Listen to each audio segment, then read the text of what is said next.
Duffy joining you live from East Palestine. And, you know, we continue to hear about the constant testing that officials here continue to do. But what exactly are they testing for? And how do we know if those testing apparatuses are actually being successful as we work through this? Investigator Sarah Goldenberg spoke with an environmental engineer who wants to know more so we can have a better idea of the near term and the long term ramifications.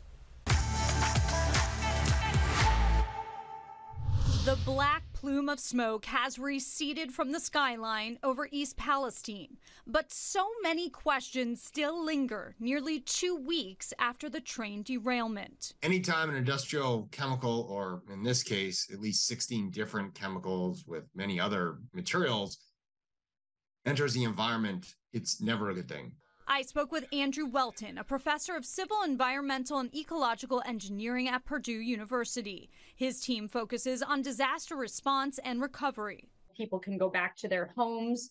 Do you agree with that assessment? There really hasn't been enough sharing of information yet by officials. He says officials may have missed some testing opportunities in the beginning of this disaster. So they miss things, which is typical, and now they have to be very specific about what their data say and don't say. We do know the train carried vinyl chloride, a cancer-causing substance that was ignited during a controlled burn to prevent an explosion. When you burn all that material, it transforms into a whole bunch of different chemicals.